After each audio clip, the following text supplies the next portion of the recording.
todos los amados de Dios que están en Roma, llamados a ser santos. Pablo, siervo de Cristo Jesús, llamado a ser apóstol. Porque no me avergüenzo del Evangelio. Es el mensaje acerca de su Hijo. Tenemos paz para con Dios.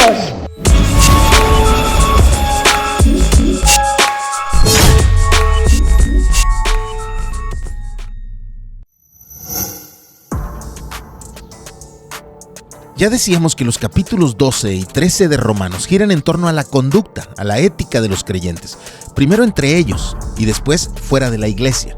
Así que el video anterior fue para hablar del cristianismo en comunidad, como una comunidad local, en una congregación de creyentes, pero este será sobre el cristianismo en la ciudad, en la sociedad, en comunidad con la gente a nuestro alrededor.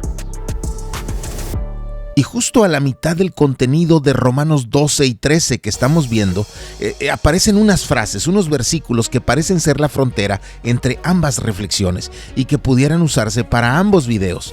Tan es así que varias versiones, incluida esta, los colocan a cierta distancia de lo de arriba y de lo de abajo, que no corresponde a las distancias normales de un renglón. Esas separaciones no son parte del formato original en que se escribió la carta, pero los traductores pretenden que notemos algo en relación a cierto contenido. Y podemos decir varias cosas de esto, pero prefiero quedarme solo con una. Estos versículos pueden entenderse como parte del contenido de arriba, tanto como parte del contenido de abajo.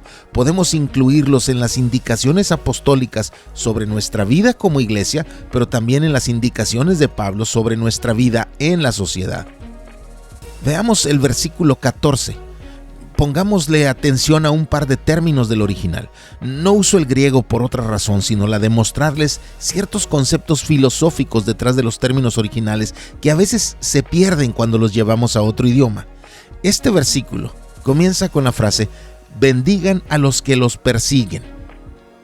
Pero antes de los términos griegos, quiero poner ante ustedes una nota triste, porque aunque en la experiencia de muchos no existe persecución al interior de una iglesia, es decir, no existe eso de hermanos persiguiendo, hostigando a hermanos, sí sucede, y sucede mucho. Ya vimos en otro video acerca de recibir a los débiles, pero no para alegatos doctrinales. Pero nuestra urgencia por defender la sana doctrina a veces crea nazis que atacan a quien no entiende la Biblia como ellos, y avergüenzan y hostigan, intimidan, etiquetan de herejes, a veces en cuestiones que no tienen que ver con los asuntos fundamentales de la fe, sino en trivialidades como un peinado, un pantalón de mezclilla o asuntos secundarios de la doctrina. Y entonces, si hablas en lenguas, eres de los míos; si no, eres de los enemigos; si no hablas en lenguas, eres de los genuinos; y si hablas, eres de los endemoniados. Y anteponemos todos nuestros nombrecitos de pandillas. Yo soy sureño, yo soy norteño, yo soy Westside, yo soy bautista, yo soy metodista, yo soy pentecostal, como si fuéramos un mundo de iglesias, cuando en realidad solo somos una, y en ella caben tanto quienes ven un día como superior a otros y también aquellos que juzgan igual todos los días. Menciono esto porque alguien pudiera pensar que estos versículos aquí no podrían aplicarse al interior de la iglesia, porque no han experimentado persecución por gente de adentro, pero les decía, sí existe, y no solo entre pandillas, hablando de las iglesias, pandillas de iglesias, sino también dentro de comunidades locales, hermanos que hostigan a otros por cuestiones que no son fundamentales y hasta por asuntos a veces ajenos a la vida en Cristo, por algo laboral, por un desacuerdo o asunto ajeno a Cristo. Pero leamos estos versículos desde la perspectiva de hoy. Analicemos el contenido buscando las indicaciones del apóstol sobre nuestra vida como parte de una sociedad en donde hay zonas que sí persiguen a nuestros hermanos por ser creyentes, por ser cristianos. Y la Biblia nos dice lo mismo para esos casos: bendigan a los que los persiguen. En griego dice eulogeite tos diókontas. Eulogeite es del vocablo eulogía, de donde viene nuestro término elogio. Elogien a los perseguidores, no solo a quienes te persiguen, sino a todos los que persiguen. Elógialos. No significa que estemos de acuerdo con lo que están haciendo o que lo justifiquemos, pero la palabra nos pide que hablemos bien de ellos, que es lo que ese término significa en el original, y que luego se tradujo al latín bendecire, decir o hablar el bien, y de ahí nació nuestro término bendecir. Habla a favor de ellos, habla bien de ellos. En Juan 16, Cristo dijo: viene la hora cuando cualquiera que los mate pensará que así rinde un servicio a Dios. Así que quizás ellos en su mente, en su corazón, tal vez te hostigan, te persiguen, te lastiman buscando hacer un bien, aunque estén equivocados. Así que bendícelos. Quizás es difícil, quizás es amargo, quizás es un desafío, porque no estamos quizás de acuerdo con esa sensación de tomar a la gente que nos corretea, que nos persigue, que pretende lastimarlos, y tenemos que bendecirlos. Y luego nos repite el término. Para las culturas bíblicas no existían los signos de exclamación, pero como acentuaban una idea, era repitiéndola. Por eso siempre les digo que cuando lean un término que se repite en algún pasaje, es porque el escritor, a su manera, lo está subrayando. De cierto les digo, es exactamente eso. Cuando leemos que Dios es santo, santo, santo, es eso. Podemos aplicarlo a la Trinidad y quizás sí quepa ahí, pero el formato pretende principalmente enfatizar un concepto, hacerlo superlativo. Aquí es elógialos 2 veces, es decir, elógialos y lo subraya. Esto es algo a lo que estamos llamados a hacer con quienes persiguen a nuestros hermanos, elogiarlos, y luego los subraya, intensifica su importancia, elógialos. Pero Señor, elógialos, pero son unos, elógialos, pero es que elógialos.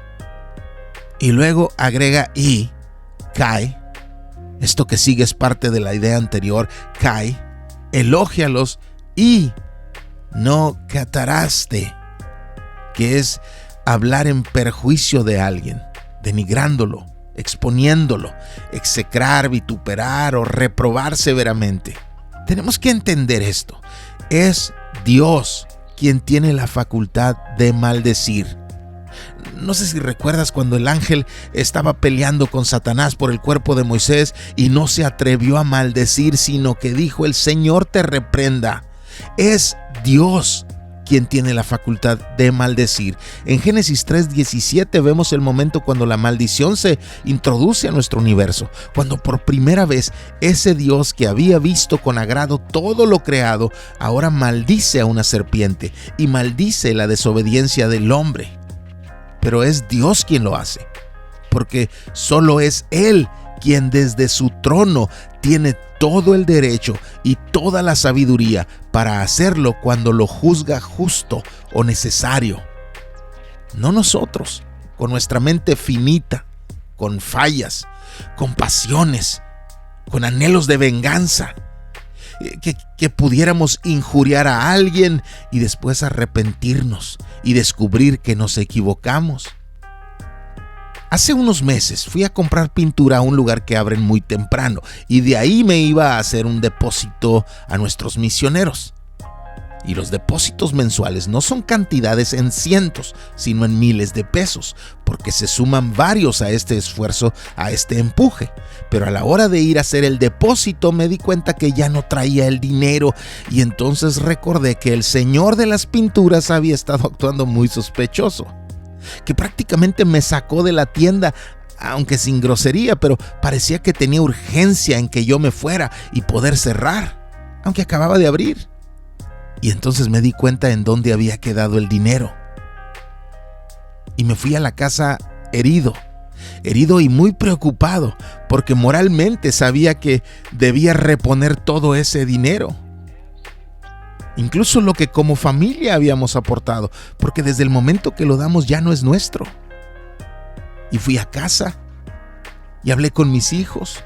Les expliqué que teníamos un desafío grande y que necesitaría de su comprensión porque entraríamos en modo ahorrativo al máximo y necesitaba su comprensión y si podían también de su aportación. Mi hijo, ya en sus mid-20s, me dijo: vamos a hablar con ese señor y vamos a convencerlo que nos lo regrese. Pero yo no tenía la manera de comprobar que ese tipo se lo había quedado. Solo lo deduje por su actitud. Y me fui a mi recámara. Iba a llorar delante de Dios. Ese tipo no me había robado a mí, le había robado a los misioneros. Pero no me robó. En todo caso, aprovechó que se me cayó. Quizás cuando pagué la pintura, y al no tener temor de Dios, ese hombre hizo lo que cualquiera hubiera hecho, cualquiera sin temor de Dios. Apenas iba por el pasillo hacia mi recámara y ya lo había perdonado, o más bien tenido que perdonar. Y cuando entré y me senté en la cama, seguía dolido, y luego me di cuenta que ahí, quizás al ponerme los zapatos, ahí se me había caído el dinero. Semanas después fui con el de las pinturas. Tuve que comprarle más pintura para tener el pretexto de pedirle una disculpa viéndolo a los ojos. Yo lo había maldecido y no bendecido. No lo maldije en el sentido de invocar una maldición sobre su vida. Lo injurié, lo denigré frente a mis hijos, lo denigré en mi mente. Y cuando me disculpé, él se rió como si no fuera gran cosa y me dijo que no era necesaria la disculpa. No sabe que para mí sí lo era, que no fui solo a arreglarme con él, que más que nada fui a arreglarme con mi Señor, a quien le fallé injuriando gente. Y fui a avergonzarme a mí mismo para que mis hijos no se quedaran con una imagen de lo fácil que es hablar mal de las personas, sino más bien de lo fácil que es juzgar con toda certeza y luego descubrir que estamos equivocados. Por eso cuando Dios maldice, viene de una mente perfecta que lo conoce todo. Pero tú y yo podemos equivocarnos, podemos juzgar mal. En Génesis 12, Dios le dice a Abraham: bendeciré a los que te bendigan, y al que te maldiga, maldeciré. Pero él, no tú, él maldice a quien te maldice. Él. La Biblia nunca, jamás nos invita a maldecir al malo. Elogien y no injurien, bendigan y no maldigan. Por ahí debemos comenzar a entender nuestra aportación, nuestra participación en la sociedad. Son más cosas, pero ahí debemos comenzar hablando bien de la gente, incluso si la gente es gente mala. De hecho, en Santiago 3 leemos un regaño cuando con la misma lengua bendecimos a nuestro Señor y maldecimos a los hombres. Elogien y no maldigan. Pero eso pone en la mesa otra cosa. Hay una aceptación implícita en ese pasaje, que existirán aquellos que nos persigan. No es un si los persiguen, es un a los que los persiguen. No significa que todo el tiempo, en toda era, todo creyente en todo el mundo padecerá persecución. Pero debemos entender que aun si no somos nosotros quienes lo sufren, no nos pone en un cajón diferente de aquellos que incluso mueren por su amor a Cristo. Sin recurrir a la historia que está llena de eso, en la actualidad aún hay gente que persigue a cientos de miles de nuestros hermanos y año con año hay miles de muertes y miles de atrocidades, de injusticias, de violencia, de abuso sexual, de esclavitud que sufren muchos de nuestros hermanos en Cristo. Y no debemos decir que somos afortunados, porque eso sería como decir que entonces ellos son desafortunados. Y Mateo 5:10 dice: bienaventurados aquellos que han sido perseguidos por causa de la justicia, pues de ellos es el reino de los cielos. Así que no son desafortunados, sino bienaventurados. Pero que en la actualidad no estemos padeciendo la persecución no significa que siempre será así. Porque en la segunda carta de Pablo a Timoteo le dijo: y en verdad, todos los que quieren vivir piadosamente en Cristo Jesús serán perseguidos. A todos en algún momento de nuestra vida, y quizás en una manera similar a otros o diferente a los demás, pero la Biblia asegura que en algún momento seremos agredidos por nuestra fe. Todos los que quieren vivir piadosamente en Cristo Jesús serán perseguidos. Por eso en 2 Corintios 12:10 vemos a Pablo decir: por eso me complazco en las debilidades, en insultos, en privaciones, en persecuciones y en angustias por amor a Cristo, porque cuando soy débil, entonces soy fuerte. Por eso Pablo nos dice que cuando lo experimentemos, bendigamos a quienes nos persiguen. Cuando sepamos de alguien que persigue, lo bendigamos. ¿Te imaginas a alguien siendo perseguido, torturado, escupido, asesinado y que solo habla para bendecir a quien lo lastima? Eso no es natural. Quisiéramos escupir de regreso, quisiéramos morder, patear, quisiéramos invocar la ira de Dios sobre ellos, porque eso quiere nuestro instinto natural. Eso sería lo lógico, pero el Espíritu de Dios en nosotros nos empuja, nos lleva, nos exige caminar en otra dirección. Pablo dijo en 1 Corintios capítulo 4, cuando nos ultrajan, bendecimos. Cuando somos perseguidos, los soportamos. Cuando hablan mal de nosotros, tratamos de reconciliar. Hemos llegado a ser hasta ahora la basura del mundo, el desecho de todo. Que lo lea aquel que dice que el cristianismo es fácil. Que lo lea el que enseña que cuando vienes a Cristo se acabaron tus problemas. Oh no, seremos odiados injustamente, seremos calumniados injustamente, seremos aborrecidos, seremos ridiculizados, seremos la basura del mundo. Pero somos amados, somos separados por Dios, somos escogidos por Dios, somos el pueblo de Dios. Y como somos el pueblo de Dios, vivimos diferente al resto. Respondemos diferente a los demás. Nuestro llamado es a exponer, a glorificar con nuestras acciones a aquel que nos salvó. Fuimos convocados a que su amor se haga manifiesto a través de nosotros, a que su gracia se ilustre en nuestras vidas, a que su perdón se ilustre. Estamos aquí para darlo a conocer a ese que fue injuriado, ridiculizado, golpeado y hasta crucificado. A ese representamos. Bendice a quien persigue. Y sigamos leyendo las indicaciones del apóstol desde una perspectiva social.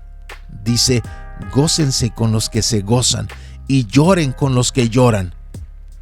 Parece que nos invita a poder reír y llorar con otros, pero es mucho más que eso.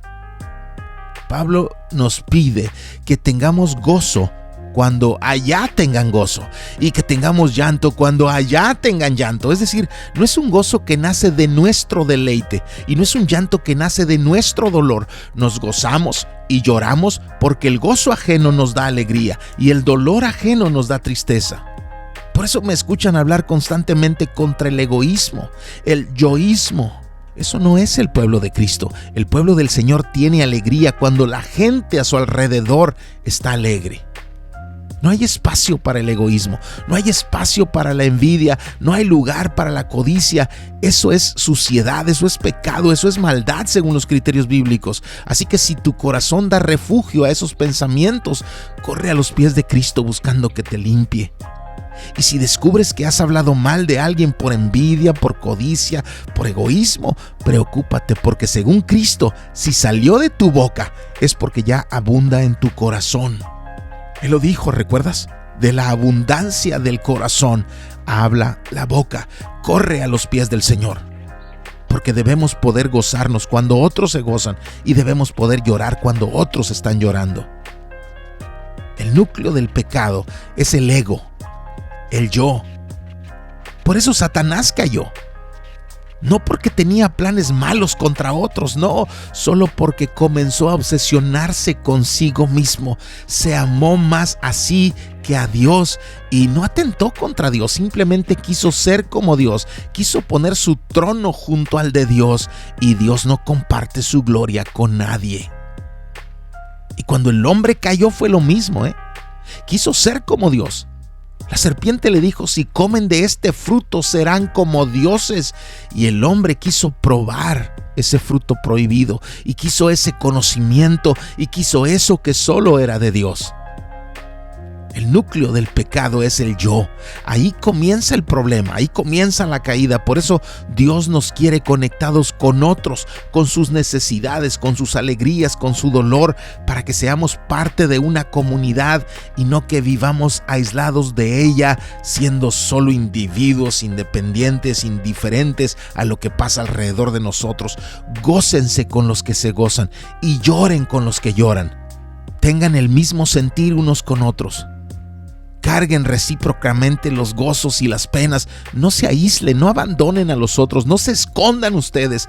Carguen juntos los desafíos y las conquistas de todos. Y piénsalo también desde la sociedad. Que nos duela lo que le duele a nuestra comunidad y que nos alegre lo que le alegra a la comunidad. Y no estoy hablando de política.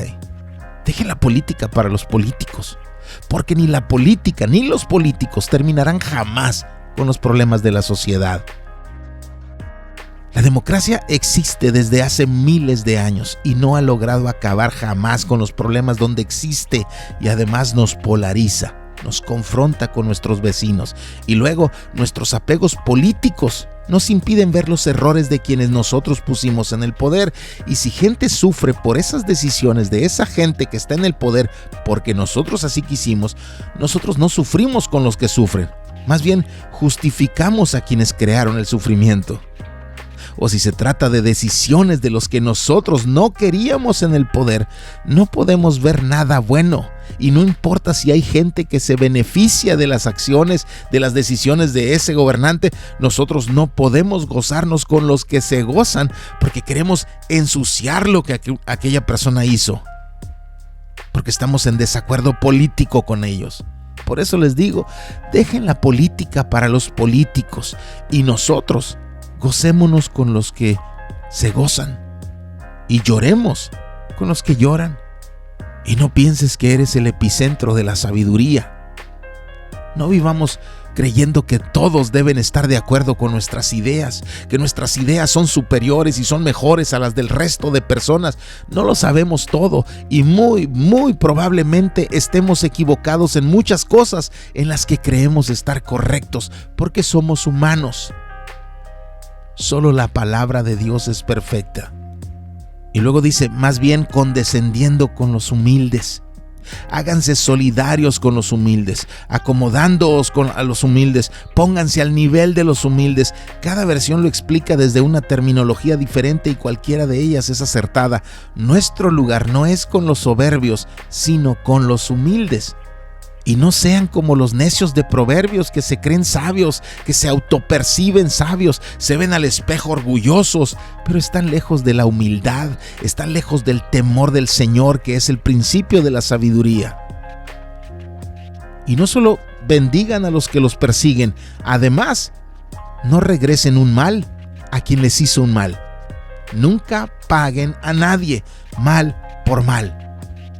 Así son las indicaciones del apóstol de cómo debemos funcionar en medio de una sociedad.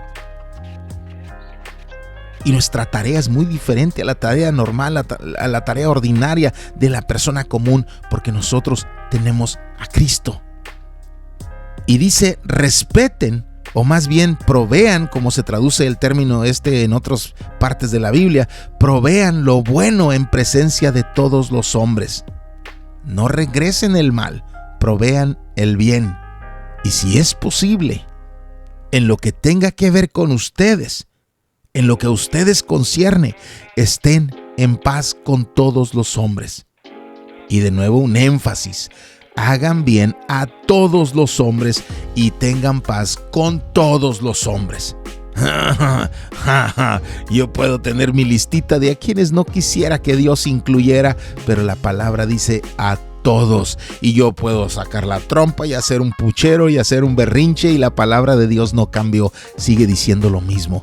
Hagan bien a todos los hombres y tengan paz con todos los hombres. Amados, nunca tomen venganza ustedes mismos, sino den lugar a la ira de Dios. Eso me gusta. esto ya se puso interesante, esto sí me apasiona, y a lo mejor alguno de ustedes es como yo, porque mi corazón malvado quiere que Dios castigue, que Dios lastime, que Dios destruya a los que me caen mal. Y queremos darle a Dios una listita negra de los que debe visitar con la espada desenvainada. Y olvidamos del amor de Dios, olvidamos de su misericordia, olvidamos de su gracia y pensamos que es igual de malo que nosotros, y olvidamos que a nosotros, que merecíamos castigo, nos amó, nos salvó, nos llamó, nos recibió con un abrazo. Y no quiero decir que Dios no vindicará la memoria de su pueblo. No quiero decir que Dios pasará por alto el dolor que alguien trajo a su esposa, que es la iglesia. Porque la responsabilidad de los esposos de proteger a nuestra esposa es primordialmente porque eso testifica del cuidado que Dios tiene de su pueblo. Y si alguien quiere entrar a mi casa y lastimar a mi esposa, primero se va a topar conmigo y mi determinación de detenerlo como sea. Y tengo el permiso bíblico de lastimar a alguien mientras defiendo a los míos o lo mío. Y Pablo nos permite que recordemos que la palabra testifica del celo con el que Dios vindicará a los suyos. Mía es la venganza, yo pagaré, dice el Señor. Pablo nos recuerda un cántico de Moisés en Deuteronomio 32, donde leemos: mía es la venganza y la retribución.